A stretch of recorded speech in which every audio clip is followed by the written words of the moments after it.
kami di sini akan menjelaskan tentang konsep kajian semantik. Kata semantik berasal dari bahasa Yunani sema atau semantikos yang artinya tanda atau lambang.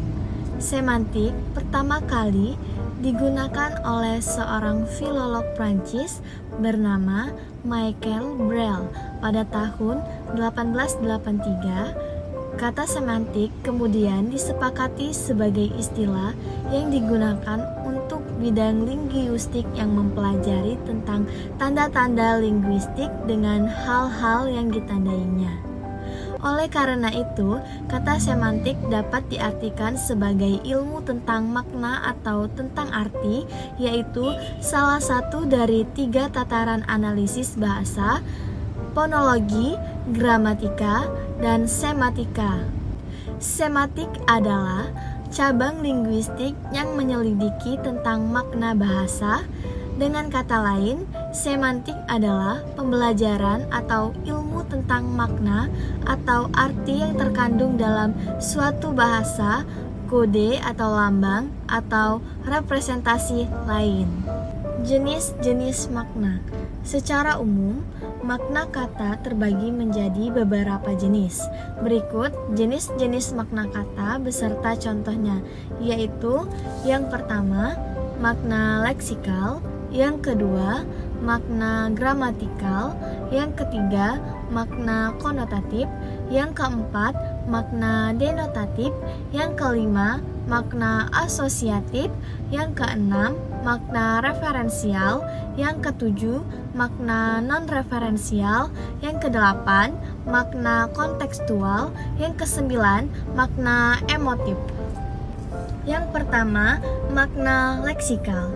Istilah leksikal berasal dari kata leksikon yang artinya kamus. Makna leksikal diartikan sebagai makna yang terdapat di dalam kamus atau mengikuti tulisan kamus. Contohnya, doa artinya permohonan, harapan, permintaan, dan pujian. Yang kedua, makna gramatikal. Makna gramatikal merupakan makna kata yang timbul karena proses tata bahasa Indonesia atau gramatika. Misalnya, proses afiksasi, reduplikasi, atau komposisi. Contohnya, kata lapang artinya luas atau lebar. Saat kata lapang diletakkan pada kalimat, saya harus berlapang dada dalam menghadapi masalah. Makna gramatikal kata lapang berubah menjadi bersabar. Yang ketiga, makna konotatif. Makna konotatif adalah makna yang mengandung nilai emosi tertentu, sehingga makna tersebut menjadi kiasan yang bisa berisi nilai, sikap sosial, atau perspektif tertentu. Contohnya, mereka berusaha berebut kursi pemilu.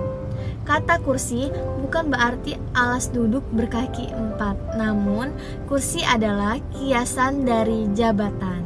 Selanjutnya akan dijelaskan oleh teman saya. 4. Makna denotatif. Makna denotatif adalah makna mengandung arti atau pengertian yang sebenarnya.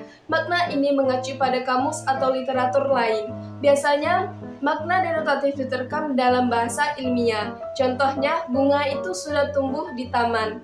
Kata bunga mengandung arti sebenarnya, yakni bagian tumbuhan yang akan menjadi buah dan memiliki kelopak. 5. Makna asosiatif. Makna asosiatif mencakup keseluruhan hubungan makna dengan nalar di luar bahasa. Ia berhubungan dengan masyarakat pemakai bahasa, pribadi memakai bahasa, perasaan pemakai bahasa, nilai-nilai masyarakat pemakai bahasa, dan perkembangan kata sesuai kehendak pemakai bahasa. Makna asosiatif dibagi menjadi beberapa macam, seperti makna kolokatif, makna reflektif, makna stilistik, makna afektif, dan makna interpretatif. Berikut penjelasannya.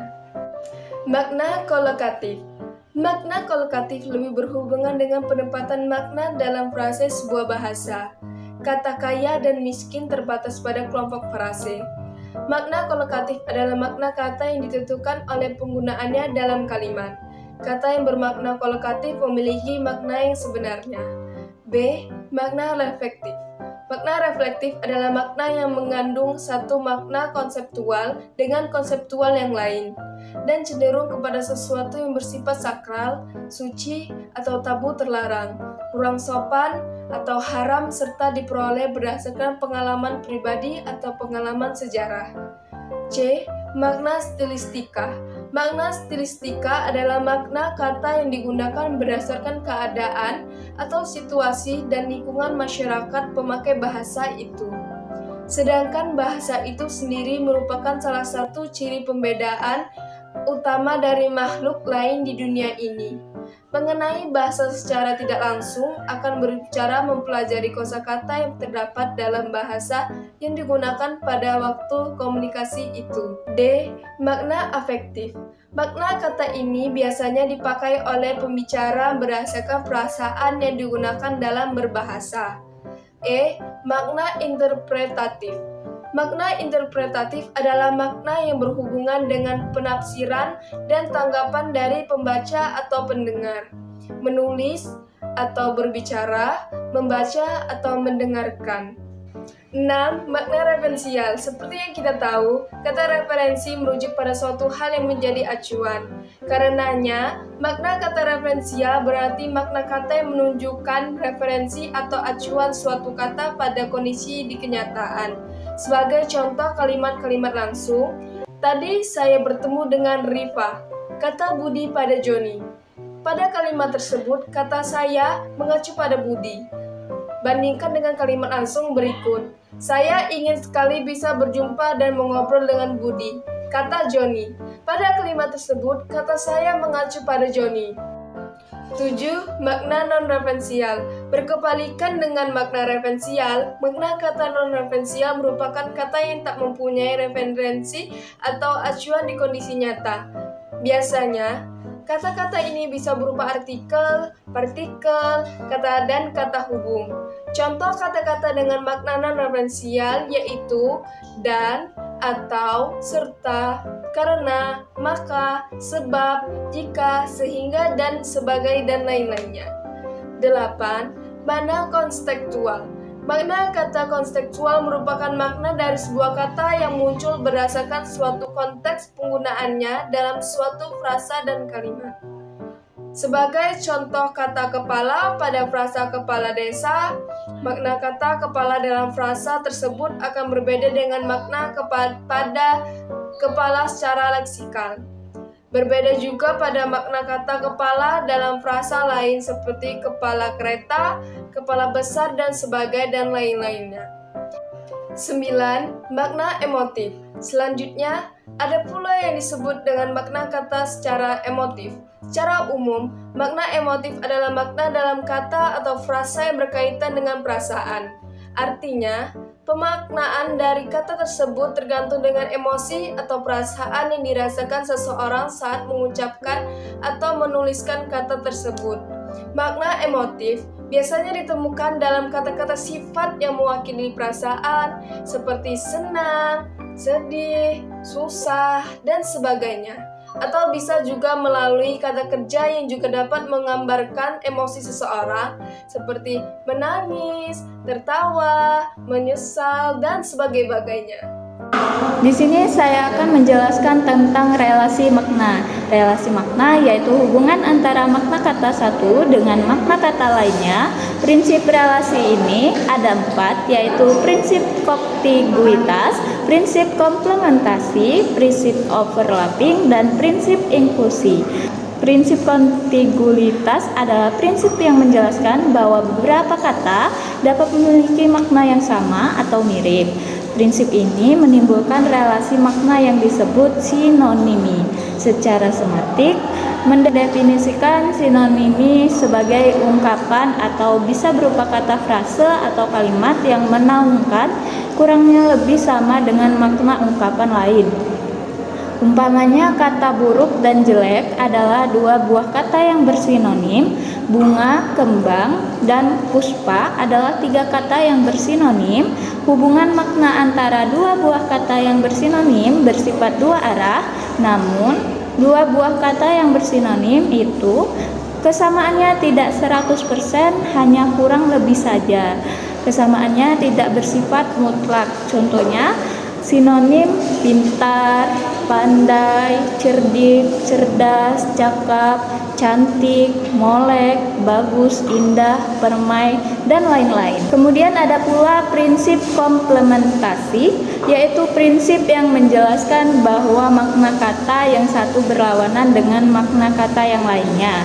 Prinsip ini menimbulkan relasi makna disebut antonimi. Secara semantik, Verhaer tahun 1978 mendefinisikan antonimi sebagai ungkapan atau biasanya berupa kata tetapi dapat pula dalam bentuk frase atau kalimat yang maknanya dianggap kebalikan dari makna ungkapan lain. Misalnya kata bagus antonimi dengan kata buruk. Kata besar berantonimi dengan kata kecil. Sama halnya dengan sinonim, antonim pun tidak bersifat mutlak. Itulah sebabnya dalam batasan di atas, Verhaer menyatakan yang maknanya dianggap kebalikan dari makna ungkapan lain. Jadi, hanya dianggap kebalikannya, bukan mutlak berlawan arah. Kemudian ada prinsip overlapping, adalah prinsip yang menjelaskan bahwa satu kata memiliki makna yang berbeda atau kata-kata yang sama berbunyi tetapi berbeda makna. Prinsip ini menimbulkan adanya relasi makna yang disebut homonimi dan polisemi. Homonimi adalah kata-kata yang sama bunyinya dan bentuknya tetapi mengandung makna dan pengertian yang berbeda. Keempat, yaitu prinsip inklusi, yaitu prinsip yang menjelaskan bahwa makna satu kata mencakup beberapa makna kata lain. Prinsip ini dapat menimbulkan adanya relasi makna yang disebut hiponimi. Kemudian yang terakhir yaitu hiponimi. Hiponimi yaitu relasi makna yang berkaitan dengan peliputan makna spesifik dalam makna generis seperti makna anggrek dalam bahasa makna bisa juga disebut dengan bunga. Makna kucing yaitu bermakna binatang. Anggrek, mawar, dan tulip berhiponimi dengan bunga, sedangkan kucing, kambing, dan kuda berhiponimi dengan binatang.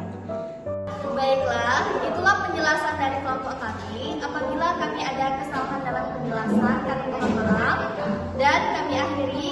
Wassalam.